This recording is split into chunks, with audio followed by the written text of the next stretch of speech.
Hello and welcome. Good morning, Mayor, Council, and fellow neighbors. My name is Nickolas Curtis. I am the project manager for Serenity Gardens City Park project, and today I will report what we delivered, how we closed the project, and how we are going to hand over the operations to the city. So the purpose of this project and the context of it. Okay, this park was approved to strengthen community life and access to recreation in Howell, Michigan. Our scope included a playground, a basketball court, walking trails, picnic areas, accessible restrooms, a fenced dog park, and landscaping. The authorized budget was $500,000, including $80,000 as a contingency. Key dates were inspections by July 25th and grand opening on August 1st. So what we delivered. All scope features were completed, so 100%. The modern, safety-compliant playground, a regulation basketball court, paved and natural trail segments, picnic areas, accessible restrooms, and a fenced dog park, and full landscaping. To acceptance and handover. Construction completion has been verified through city inspections. The city's authorized representative will provide written acceptance. We treat handover as a process, not as a single moment, so we have to remember that. My team remains available for 30 days after opening for quick fixes and clarifications. So our plan versus our actual. We held the inspection window of July 7th through the 25th, and we held the opening week July 28th through August 1st.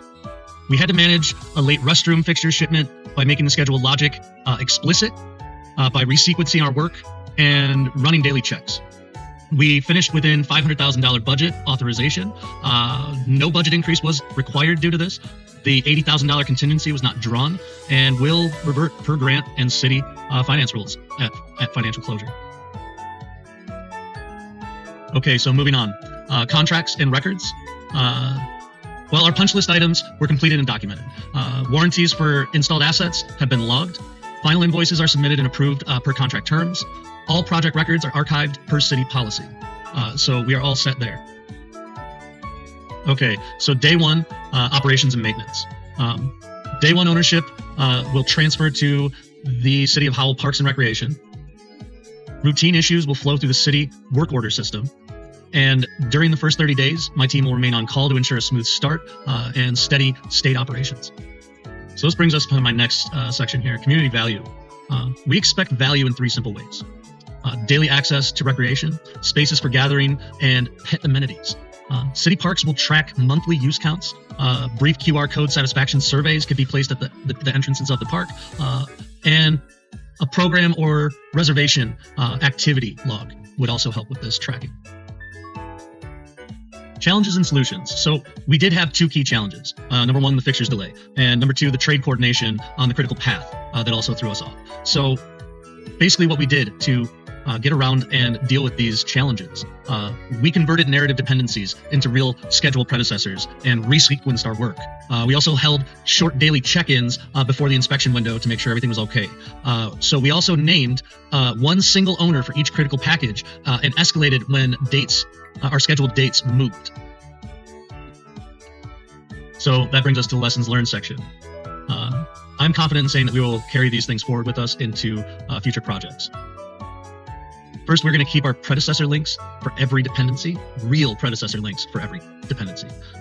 We are going to trigger formal change as soon as a milestone is actually touched. We're going to always assign one accountable owner per critical path package. And we're going to judge better for supply and weather risk earlier with a visible contingency. Future development of this property. Well, this site can support additional features such as more athletic fields, a covered pavilion, and possibly extended trail connections. Any expansion would begin a new project with its own business case, approvals, and funding. So we need to remember that. Any new expansion would have its own business case, approvals, and funding. So what does the next 30 days of this project look like? So over the next 30 days, we will close all financials. We will revert any unused contingency per rules. We will confirm the warranty register and operations and maintenance manuals. We will also monitor early use and feedback. We will resolve any emergent items that may pop up. And we will publish a short closeout note to all the stakeholders, letting them know in a nice, neat little package, what we've done, what we ran into, and how we handled everything, and what may actually come in the future for this park. Ellen, I'll take questions about this project from anybody in the audience. Yeah. What major challenges were during the project? That's a good question. The biggest challenge was a late shipment of restroom fixtures, but we removed the guesswork from the schedule by turning our notes into explicit dependencies. We also had to resequence some of our tasks to keep our contractors productive during the downtime. We held daily checks up to and through the inspection window, and as a result of all of these actions, both the inspection window and the opening week stayed on the original dates. Oh, yeah, that sounds smart. Question from the audience? Oh, yeah. How will routine maintenance be handled? That's also a great question.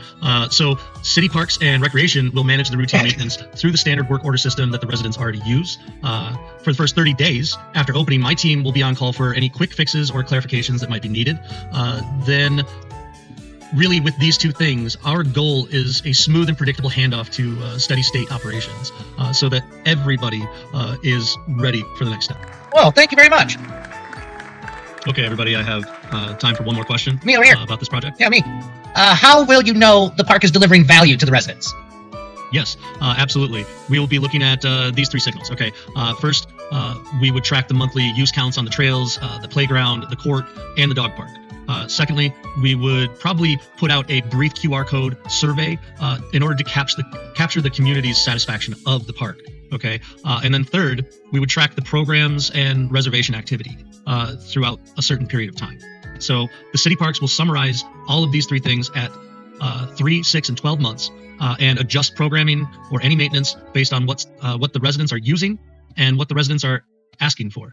Oh, awesome. Yeah, thank you. Thank you for all of the questions, and thank you to the community for all of the support on this project, and I will see you at the grand opening. That's an awesome park.